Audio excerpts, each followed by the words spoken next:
새벽 묵상 시간입니다. 여러분 혹시 빚 때문에 밤잠을 설쳐본 적이 있으십니까? 누군가에게 빚을 크게 져서 독촉 전화가 오고 또 현관문에 압류딱지가 붙는 상상만 해도 숨이 턱 막힐 것입니다. 그런데 오늘 성경은 우리 모두가 하나님 앞에 엄청난 죄의 빚을 진 채무자라고 규정합니다. 사단이라는 악한 빚쟁이는 날마다 우리를 찾아와 협박합니다. 너가 지은 죄를 보라. 너는 그 죄로 인해서 반드시 죽을 것이다. 너는 심판받을 거야. 라고 말하며 우리가 지은 죄의 목록을 빼곡히 적힌 빈문서를 흔들어 댑니다. 이 절망적인 상황에서 일어난 놀라운 사건이 바로 십자가 사건이고, 이에 대하여 골로새서 2장 4절을 통해서 바울은 우리에게 이렇게 이야기합니다.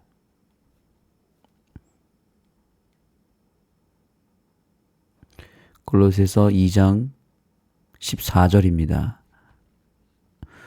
우리를 거스르고 불리하게 하는 법조문으로 쓴 증서를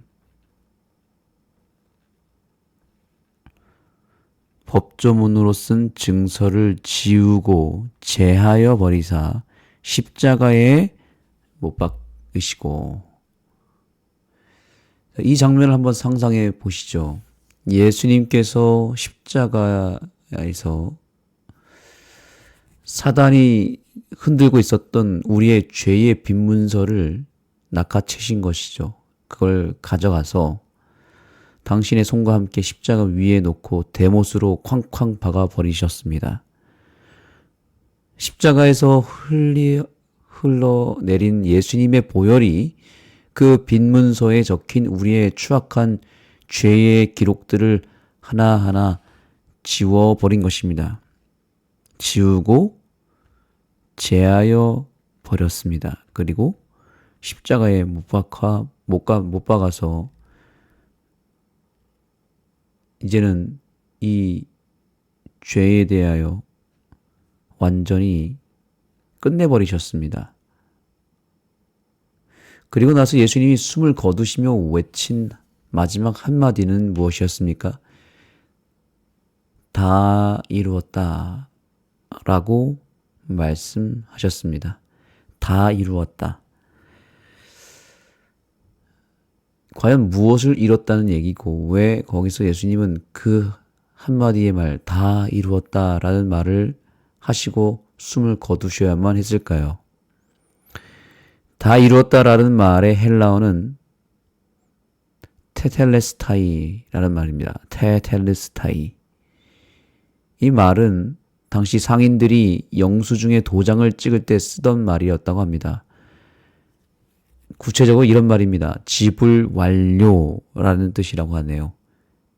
테텔레스타이. 예수님께서는 다 이루었다라고 말씀하셨다라기보다는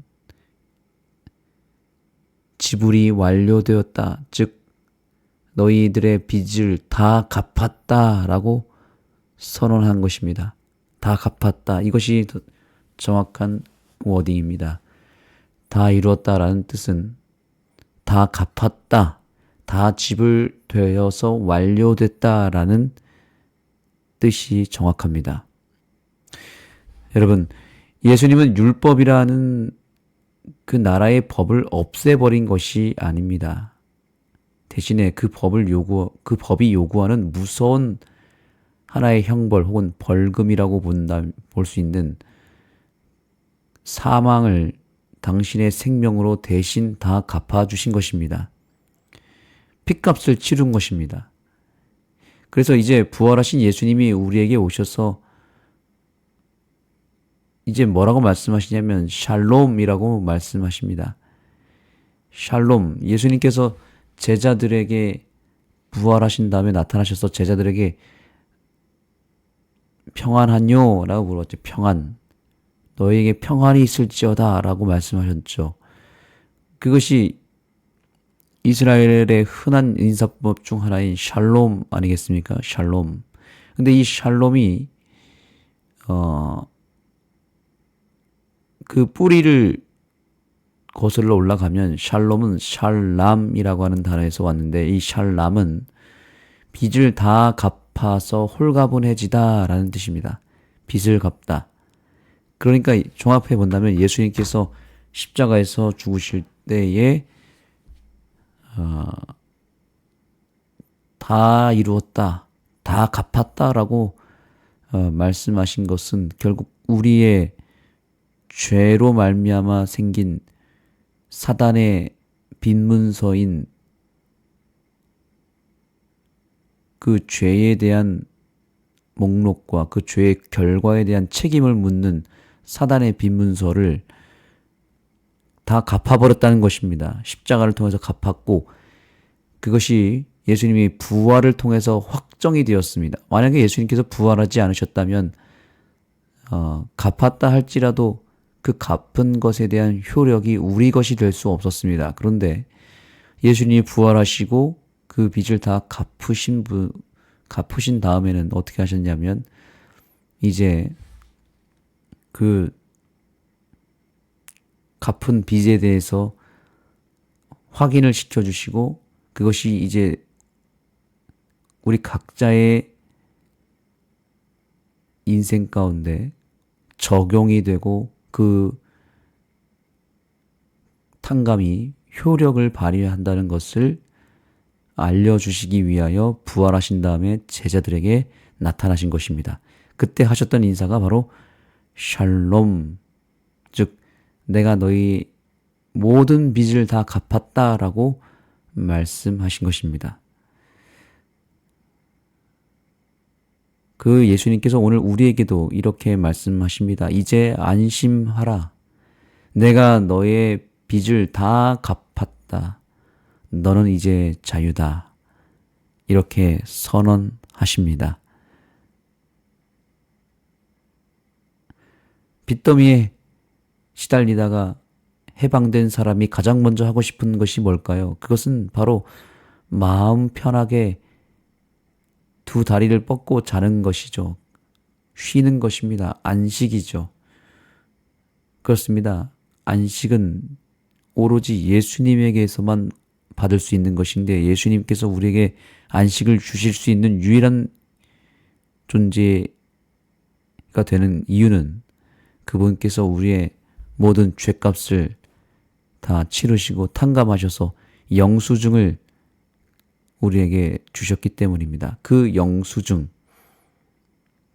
사단이 청구하는 빈문서에 대한 영수증이 바로 십자가입니다. 십자가의 못자국입니다.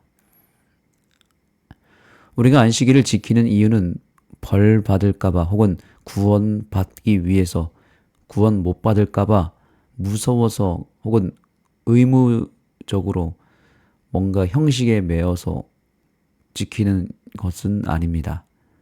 왜 지켜야 될까요? 왜 안식일이 우리에게 중요할까요? 안식일은 내 모든 죄의 빚을 탕감해 주신 예수님의 사랑이 너무 고마워서 그 해방의 기쁨을 축복하기 위해 모이는 최고의 잔치, 최고의 파티인 것입니다. 우리가 건강을 챙기고 십계명을 소중히 여기는 이유도 똑같습니다. 나를 살려주신 은혜에 보답하고 싶어서 기쁜 마음으로 따르는 사랑의 이정표인 것입니다. 그래서 이번 교과 마지막에 언급되고 있는 부조와 선지자 365페이지를 보시면 이렇게 이야기하죠.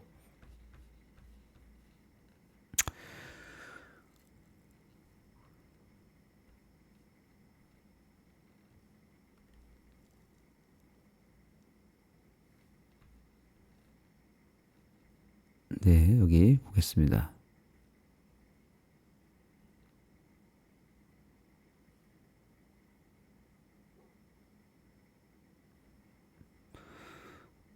의문의 율법에 대한 성경절을 도덕적 율법이 폐지되었다는 증거로 사용하므로 이 두 율법을 혼동시키려고 하는 노력을 하는 사람들이 많이 있다. 그러나 이것은 성경을 왜곡하는 것이다. 이 의문의 율법은 그 희생 제도와 규례와 함께 세상 죄를 지고 가는 하나님의 어린 양이신 그리스도의 죽음으로 모형이 실물을 만날 때까지 히브리 사람들에 의해서 이행되어야 할 것이었다. 그러니까 십자가까지만 이 의문의 율법이 적용이 될 수 있었고요. 즉 뭐 제사법이나 제사제도 뭐 각종 레위기서에 주로 등장하는 여러 의식법들이 있습니다. 그 모든 것들이 사실상 십자가에 오르실 예수님에 대한 그림자의 역할을 했던 것이기 때문에 이제 실체가 되시는 예수님이 십자가에서 실제로 죽으심으로 말미암아 그 실체의 확실한 정체를 드러냈고, 또한 구약의 의식법을 통하여 예언된 십자가의 사건이 확실하게 이루어졌기 때문에 더 이상 의문의 법은 우리가 지킬 필요가 없게 된 것입니다. 그런데 여기 이 많은 사람들이 의문의 율법에 대한 성경절을 도덕적 율법이 폐지되었다는 증거로 사용함으로 이 두 율법을 혼동시키려고 하는 자들이 있다는 것입니다. 그것도 아주 많이 있다고 말합니다. 어떤 내용인가 보겠습니다. 그러니까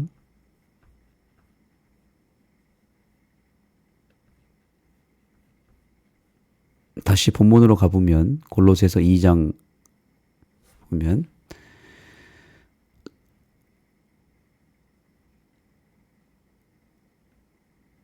우리를 거스르고 불리하게 하는 법조문으로 쓴 증서를 치우고 이렇게 말합니다. 법조문으로 쓴 증서. 자, 이것을 뭐라고 이해를 하고 있냐면 구약이 하나님의 계명이라고 이야기를 하고 있는 것입니다. 그런데 이것은 십계명을 말하는 것이 아닙니다. 그런데 지금 많은 개신교에서는 이 법조문으로 쓴 증서를 십계명으로 말하고 있습니다. 사실 이것은 그런 의미가 아닙니다. 십계명이 아니라 법조문으로 쓴 증서라는 말은 무엇을 의미하냐면 이것은 결국에는 죄로 말미암아 우리가 빚을 지게 되었고 율법이 요구하는 그 죄의 값인 사망을 의미하는 것입니다. 율법으로 말미암아 드러나게 된 죄, 그 죄로 말미암아 죽게 된 우리, 그것에 대한 확증적인 증서로서 사단이 내민 빈문서를 말하는 것입니다. 십계명이 아니라 빈문서입니다. 그런데 바로 이 14절의 말씀을 토대로 해서 많은 개신교인들이 안식일을 포함한 구약의 율법은 십자가에서 못 박혀 폐지되었다, 없어졌다라고 말하는 것입니다. 사단은 하나님의 법정에서 우리를 고발하기 위해서 죄의 채무 증서를 내민 것이고 법적 서류로서 만든 고발서인 것입니다. 이것은 사단이 쓴 매우 치명적인, 우리를 멸망시키고자 하는 사단이 쓴 법적 서류입니다. 예수님은 바로 그 우리를 거스르고 불리하게 하는 법문으로 쓴 증서를 십자가에서 못 박았다는 뜻이죠. 그런 뜻으로 이해를 해야 되는데 이것을 개신교에서는 십계명으로 이해를 했다는 것이 문제입니다. 그러니 여기에는 안식일도 폐했다라고 말하면서 그들은 율법이 폐지되었으니 마음대로 살아도 된다라는 거짓 복음에 휩싸여 있는 것입니다.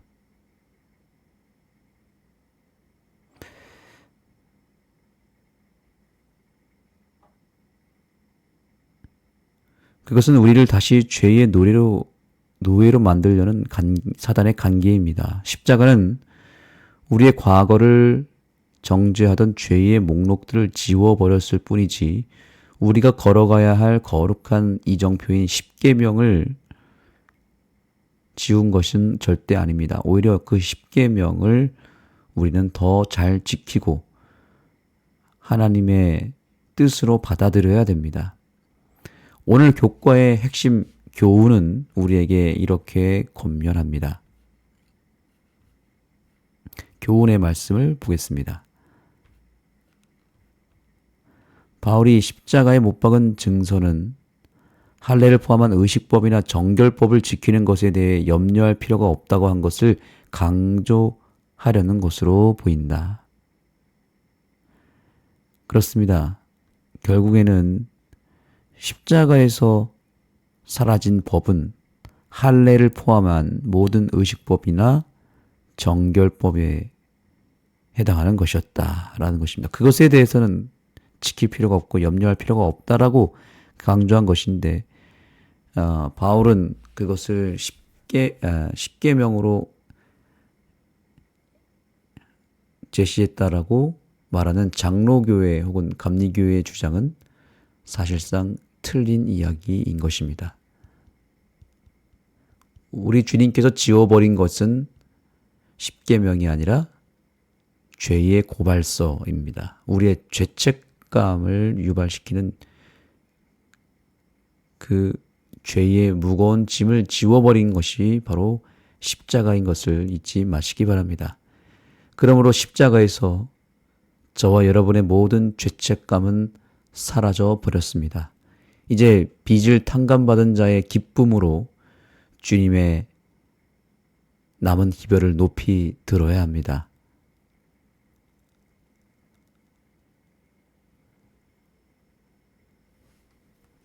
십자가에서 지워진 것이 무엇이고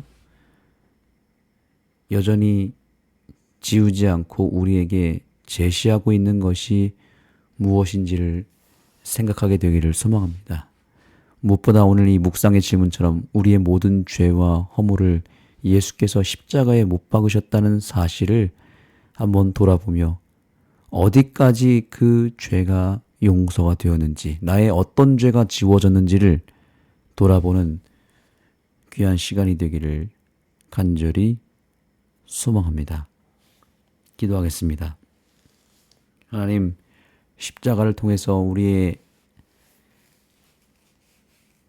죄를 다 드러내 주셨고 그 드러난 죄를 또한 깨끗하게 지워 주심으로 말미암아 이제는 우리가 완벽한 죄인에서 완벽한 의인으로 거듭나게 되었음을 다시 한번 확신합니다. 결국 우리에게는 십자가가 필요하고 오늘도 우리는 십자가를 바라봐야 됨을 고백합니다. 사단은 여전히 우리에게 또 나타나서 우리의 죄의 목록들을 나열하며 우리로 하여금 너는 구원받을 수 없고 죽어 마땅한 존재다라고 속삭이며 우리의 구원을 흔들고 있습니다. 그러나 주님께서는 우리에게 십자가를 바라보라고 말씀하시며 내가 다 갚았다라고 말씀하시며 내가 이미 갚았기 때문에 너는 그저 자유하고 내가 너에게 베풀어주는 구원을 간직하라고 말씀하십니다. 그 말씀에 귀를 기울이게 하시고 오늘 우리의 모든 죄를 깨끗하게 지우신 예수님의 그 보혈의 피로 다시 한번 우리의 인생을 또 우리의 마음을 깨끗하게 정화시키는 귀한 아침이 되게 하여 주옵소서. 예수님의 이름으로 간절히 기도드립니다. 아멘.